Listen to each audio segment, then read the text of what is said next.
Saludos, muy buenas tardes. Estamos aquí hoy desde el Kimberly Green Latin American Caribbean Center, aquí en la Universidad Internacional de la Florida.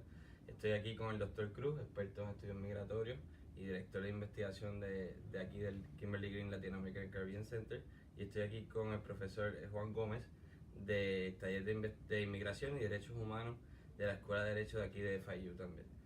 En el día de hoy vamos a estar hablando un poco sobre la situación del TPS. Como ustedes bien saben, ya en el día de hoy salieron las notificaciones oficiales de TPS para los ciudadanos de Haití y El Salvador. Con nosotros primeramente el doctor Cruz nos va a dar unas palabras. Claro, muchas gracias.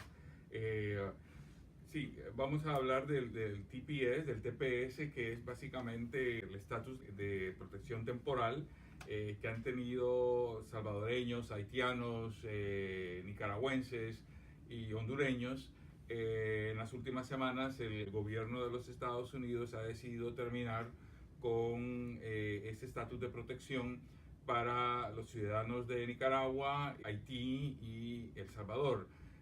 Ha dejado pendiente la decisión sobre los hondureños. Pero en general esto significa que muchos ciudadanos salvadoreños, haitianos, nicaragüenses deben ahora enfrentar el hecho de que van a tener que regresar a sus países o el gobierno va a terminar su estatus de protección migratoria en los Estados Unidos. Y es importante de que en ese sentido es porque los hondureños tienen ahora hasta el 4 de julio del 2018 y Dios quiera que pronto tengamos una decisión de qué tiempo más van a dar. Si uno piensa de un patrón, el patrón es que a los haitianos habían primero dado unos 6 meses para pensarlo y después dieron un poco más que 18 meses aproximadamente. Entendiendo eso, no podemos adivinar, pero la pregunta se convierte: ¿qué va a pasar con los hondureños que tienen TPS?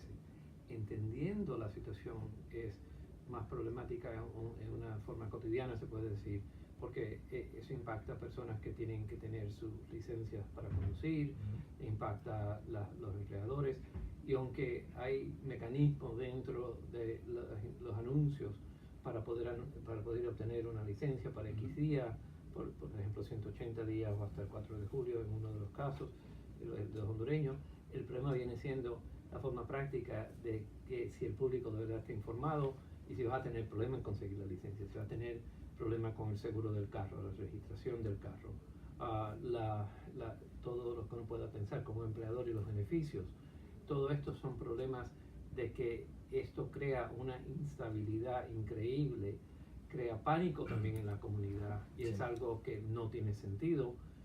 Una de las cosas es de que sí, el gobierno está anunciando que las personas tienen que irse y nuestra posición no es esa, nuestra posición es de que ahí es cuando empezamos a defender después. Personas que tienen otro remedio al momento deben de empezar a moverse hacia esos remedios. Las personas que no tienen un remedio deben de entonces empezar a pensar qué van a hacer, y especialmente de que si al final, si cuando sí terminen el TPS, al final del periodo de los haitianos, de los salvadoreños, de los nicaragüenses, entonces esas personas que no tienen órdenes ya de expulsión o deportación, esas personas los tienen que poner en el proceso. Mi recomendación es que cada persona individualmente debe de ir consultando con no solamente un abogado, pero varios abogados, a tener un sentido, porque el problema viene siendo de que tienen que tener cuidado de no hacer locuras, de no actuar en pánico, de no conseguir a alguien que prometa un milagro, cuando eso no es lo que se hace en la ley. En la ley necesitamos que las personas empiecen a organizarse y de que definitivamente dentro del periodo de registración, que esas personas lo hagan ahora, especialmente ahora que se anunciaron estos dos próximos. Profesor, ¿cómo funciona? ¿Cuál es el procedimiento legal que tienen que llevar a cabo las personas para trabajar con todo el TPS?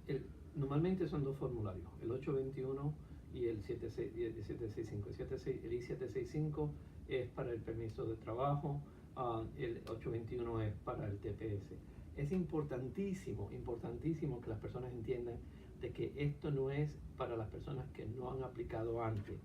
Cualquier persona que no ha sido identificado definitivamente no debe de estar aplicando en una forma inicial, porque unas están identificando inmigración y eso siempre es su decisión si una persona se quiere identificar, pero si alguien dice, oh no hay problema, usamos la excusa de que tenías otras cosas pendientes, tienen que pensarlo antes de identificarse al gobierno si no tienen un remedio que es 100% cierto. En otras palabras, solo lo pueden hacer las personas que ya han lo han tenido. Ya lo han tenido. Y las personas que tienen antecedentes penales tienen que tener cuidado, porque para tener el TPS uno no puede tener 2 delitos menores, en otras palabras, 2 misdemeanors, y uno no puede tener una felonía. No importa qué tipo de misdemeanor o de delito menor, es importantísimo, así sea de tránsito, que las personas estén claros de lo que ha pasado desde su última renovación, porque si ha pasado algo, absolutamente tienen que pensar de que sí deben de seguir en ese camino, porque el problema viene siendo de que sí, ICE, la oficina que enforza la política de migración, el problema viene siendo de que ellos sí están enforzando y deteniendo, así que tenemos que tener cuidado en eso. Doctor Cruz, ¿cómo usted cree que toda esta situación, ahora que llegaron las notificaciones para los países de Haití y El Salvador, ¿cómo usted cree que esto afecta directamente a la comunidad del sur de la Florida? Bueno, afecta, me parece a mí, de manera significativa, especialmente del lado de la comunidad haitiana. Va a introducir mucha inestabilidad en la comunidad, especialmente porque muchos de los beneficiarios de TPS han estado aquí por muchos años, han establecido raíces, echado raíces, son parte de una comunidad, tienen familia, algunos de ellos ciudadanos americanos, y esto implica básicamente decirles que muy probablemente su familia va a tener que ser separada. Y eso introduce mucha ansiedad en la población, las posibilidades de no contar con permiso de trabajo. Creo que es una situación en la que nadie se beneficia, la comunidad no se beneficia, la gente va a dejar de también colaborar con las autoridades en otros ámbitos, no solo en aspectos migratorios, y en realidad no queremos eso. De tal manera que no es una situación ideal, pero creo que, como decía el profesor Gómez, es muy importante que a las personas afectadas empiecen a hacer un plan, empiecen a organizarse cómo van a enfrentar estas nuevas condiciones desde el punto legal, pero también desde el punto de vista de otros, de su vida cotidiana, ¿verdad? Cómo empezar a arreglar algunas cosas que aminoren el impacto de una decisión de este tipo. Profesor Gómez, ¿cuál es el límite de número de personas que pueden aplicar a esto de estos países que participan? No, nunca ha sido concepto de límite de número. Siempre ha sido una persona que ha estado aquí desde X fecha. Por ejemplo, con el terremoto fue las personas que estaban aquí en febrero del 2001.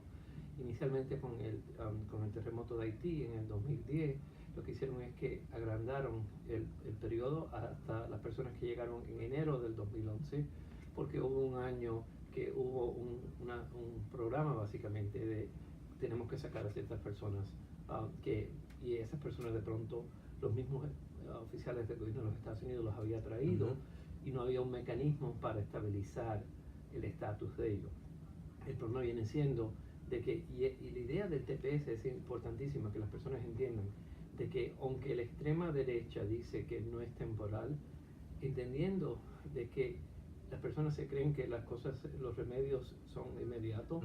Estamos hablando de que, por ejemplo, sí, en el tema de los hondureños y los nicaragüenses, en el huracán Meche del 98, todavía se puede hacer un buen argumento de que las poblaciones de que estamos hablando no han recuperado completamente, porque sí, uno ve cierto progreso, pero la pregunta se convierte si los países todavía pueden recibir estas grandes poblaciones. En el caso de El Salvador estamos hablando aproximadamente de unas 200.000 personas, y si le agregamos los familiares que no tienen TPS, entonces ¿qué impacto desastroso económico tuviera eso a un país como El Salvador? Inmenso, no contando ni las remitencias, si usted... Y de hecho, yo recuerdo que cuando ocurrió el desastre de Mitch en Centroamérica, por ejemplo, en el caso de Honduras, economistas hablaron de que el impacto sobre la economía implicaba un retroceso en la economía hondureña de más de 25 años, por ejemplo. Es decir, no hay, y por lo que sabemos, países como Honduras, El Salvador, Haití, Nicaragua no están en condiciones, no han logrado recuperarse de los impactos de estas tragedias. Aparte de eso, añadimos las condiciones de, ciertamente, condiciones de desastre social en lo que viven muchos de estos países. Como dicen nuestros colegas aquí en el Instituto de Eventos Extremos, ningún desastre es natural. Es decir, hay implicaciones, hay raíces, hay causas que son sociales y que siguen siendo sociales en estos casos. Doctor Cruz, usted que es de El Salvador y el profesor Gómez habló un poco de El Salvador, ¿cómo usted entiende que esto va a afectar a esta comunidad que va a entrar a este proceso de deportación? ¿Cómo afecta las dependencias, las remesas que muchos ciudadanos salvadoreños que trabajan aquí el día a día envían allá a sus países también? Bueno, van a haber impactos en términos de que muchos de los que estaban enviando remesas bajo el cobijo de la TPS van a dejar de hacerlo porque van a perder sus empleos, ¿es cierto? Por un lado. Por otro lado, el fantasma de las deportaciones o del aumento de las deportaciones aún más a El Salvador va a poner mucha más presión sobre la débil economía salvadoreña y podemos hacer paralelismos con el caso también de Haití, con el caso de Honduras, en caso de que esto suceda. Las economías de hecho son muy débiles. Hay que recordar que Haití, Nicaragua, Honduras y El Salvador son precisamente los países más pobres de toda América Latina. Es decir, con esto básicamente no estamos ayudando a los países, sino que estamos contribuyendo a incrementar aún más las condiciones de desastre social y político que están viviendo estos países.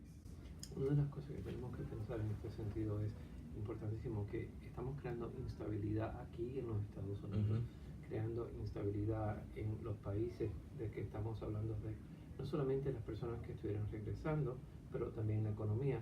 Una de las cosas que esto hace es que eso impacta no solamente a la comunidad salvadoreña, no solamente las personas inmediatas que hemos mencionado, pero la economía conectada a estas personas. Las personas que tienen empleados que ya son, se confía en ellos, que son personas que han ido contribuyendo por años y años aquí en los Estados Unidos.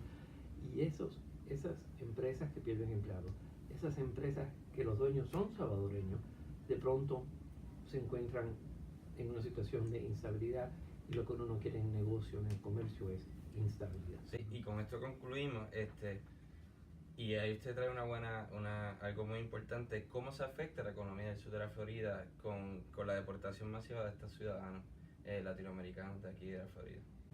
Y una última cosa, perdona, que no es solamente la comunidad del sur de la Florida. Washington, en el área de Virginia, estamos hablando de California, en el área de Houston, en el área de salvadoreños, en haitianos, estamos hablando de Boston, Nueva York, y aquí en el sur de la Florida. Tenemos que pensar consecuencias. Bueno, muchas gracias, doctor Cruz. Muchas gracias, licenciado Gómez. Muchas gracias a ustedes.